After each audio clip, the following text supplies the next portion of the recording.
I am Ferdinand Marcos, and I am the President of the Republic of the Philippines. I stand today on behalf of 110 million Filipinos.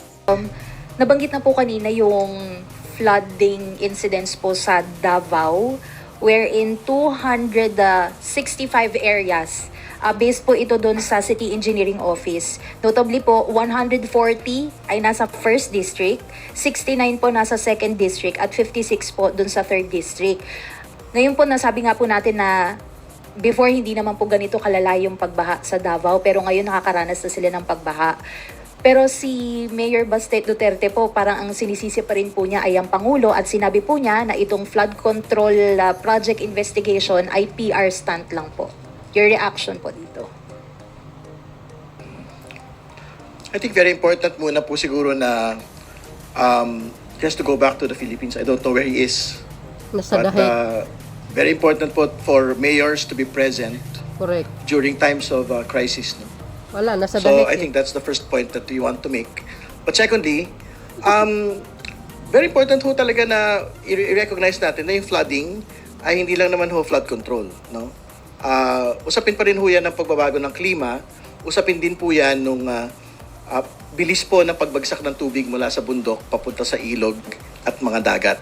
Pero meron pong centrality yung pong flood control system sa atin pong mga lugar. So, very important din po definitely na makita rin ho natin yung pong impact no, ng mga flood control systems within Davao City and within Davao Region. Kasi I'm quite certain, malaki din po talaga yung pondo na iginugol within this administration and more particularly in the previous administration to Davao City and to Davao Region. So, I think that can serve as a basis to also look into the implementation of flood control projects within Davao City and Davao Region po. Sino yung nagsabi? Si Mayor? Si Mayor Baste po, Mayor Baste. ang sabi po niya, PR stunt lang po yung... PR stunt lang? Yes po. Ako, ang suggestion ko kay Mayor Baste, tanungin niya yung kanyang kapatid na congressman. Magkano ba ang pondong nakuha Patay ni Congressman tayo. Pulong? Nung congressman siya, nung panahon ng kanyang father. Magkano po yung nakuha? I-reveal niya kung magkano, kung saan ginamit. Kung 51 saan ginamit ang pondong yan. 51 Kung billion. paano ginamit yan. Kung ilang bilyon ang napunta sa flood control project. At kung bakit malaki pa ang baha at Davao. Kinakailangan tanungin niya yung kanyang kapatid yan. Kung talagang PR stunt to, patunayan niya kung talagang PR stunt to or may katotohanan na sinasabi.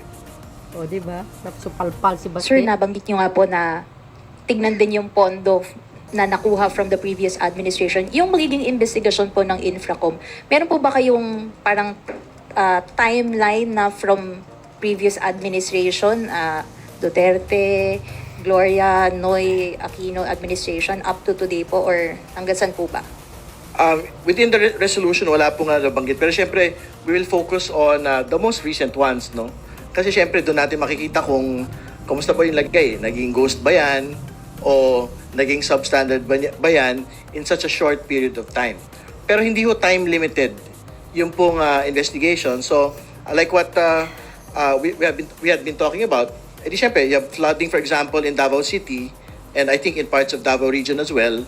So, if the idea there is, bakit nagbabaha within Davao City, you've mentioned the districts already, at malaki ho yung pondo na naibigay, ano ho yung nangyari sa pondo po na yun? Was it actually implemented well, or was it subject to the same concerns that we have today in different areas, which is ghosted projects or substandard projects? Kasi nga, and like what Congressman Benny had stated, si Congressman Pulong naman po has been in Congress, I think this is his third term Di ba? So, kumbaga, we'd like to be able to know how much of the flood control projects had actually been placed into his district, and had these projects actually been very successful. O, yun. Thank you, Kat. Next. Narinig niyo yung sinabi ni Congressman Abante, tsaka ni Congressman Redon? Di nasupalpal ngayon si Baste.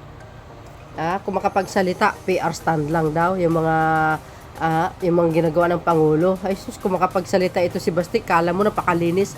Ngayon, binaha ang Davao, nasaan sila ngayon? Nasa Dahik. Oh, di ba? Yung mga kababayan nila nagsuffer diyan sa Davao. Sobrang baha, mga kababayan. Mabuti yung mga ganitong klaseng yung sagot ni Congressman Abante Orsino. Dapat sagutin ng katotohanan para masampal ng katotohanan.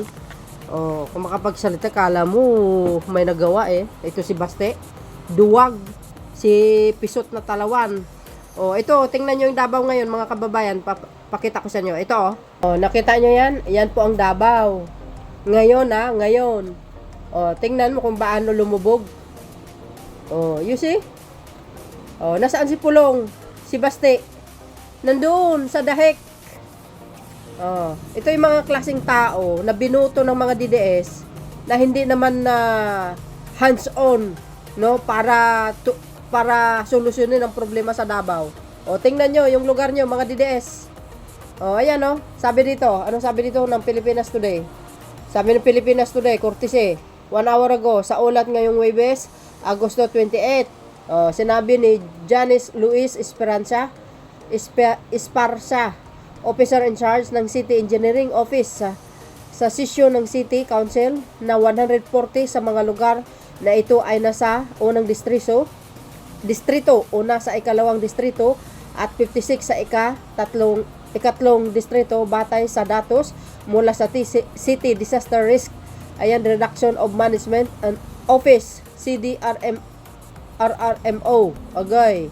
Ayon kay Esparza, kailangan ng pangmatagalang solusyon gaya na pagpapalawak ng drainage system, dagdag na inlets at pagtatayo ng retention at detention funds upang masalo ang tubig baha. Agay. Dagdag pa niya, sabi to, tuloy. Dagdag pa niya, kailangan din ng karagdagang flood control structures gaya ng box culvert, flood walls at pumping station. Katawang Department of Public Works and Highways, which is ang DPWH sa ilalim ng Japan International Cooperation Agency, which is ang JICA Flood Mitigation Master Plan. Agay. O, ito, tuloy. O, yan, o. You see?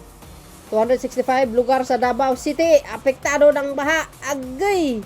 O, umabot sa 265 lugar sa Davao City ang naapektuhan ng pagbaha sa mga kalsada ayon sa City Engineer Office. Goes. Sabi ng mga nagko-comment. Habang ang Davao City binabaha, ang mga Dutai family nagpapasarap sa Dahek, Netherlands, pasyal lang. Hindi, totoo yun, real talk. I-research nyo, nasa Dahek sila. Ipasipsip ng mga anak ni Digong, lahat ng baha dyan. Ang tanong, nasaan po yung 51 billion ni Pulong Duterte? Bakit ano nangyari? Ang daming na pwedeng ang daming kailangan pa. Pumping station, ano pa yon? Ipasip. Jesus, Maria. Ayan na, asan ang Vice Presidente? Wala. Nasa Dahik, siyempre. Flood control and budget napunta sa bulsa. Nako. So, yun mga kababayan.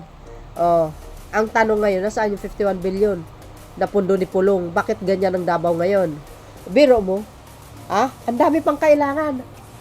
Biro nyo. Ayan ayan kailangan nila dagdagan, panya. Kinakailangan din na karagdagang flood control structure gaya ng box culvert, flood walls at pumping station, katuwang ang Department of Public Works and Highway. Bakit hindi ginawa ni Pulong? Siya ang congressman dyan, nasaan yung 51 billion? Ang laki yun. 51 billion? Ay, sus Marius, kadami nun. Ilang flood control ang magagawa nun kaya?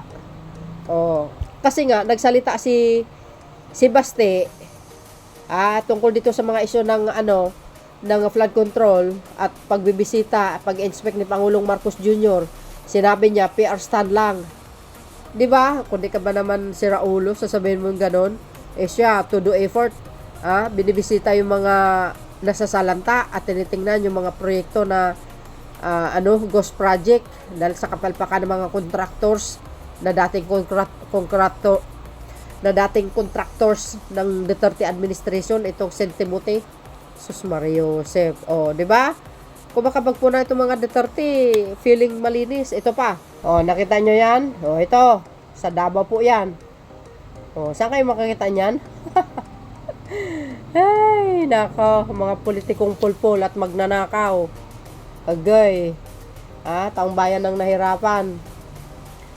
Oh, kasalanan din yung bumoto sa congressman dyan. O, sino bang bumoto sa congressman dyan? Ayan, ito. Sabi po ng Philippine Defense Forces Forum, 265 areas in Davao City affected by severe street flooding. Ayan, according to the data submitted by the Davao CD RRMO to the NDRRMO, so 265 areas in Davao were severely affected by street flooding during the recent heavy rain. 140 are in the first district. Kaya nabasa po natin ngayon. Grabe, 69 are in second district. 56 in the third district. Biro nyo yun. Pero yung congressman nyo dyan at saka yung mayor, nandoon sa dahek. Pahayahay lang, no? Ayan, nasa dahek sila. Magkapatid. You see? Yan, ayan, nasa dahek sila. Today is August 28, 2025. Ayan, pati si yung acting mayor nandoon sa dahek. Ayan, nasa dahek sila na magkapatid. Yung area nila binaha ng gusto.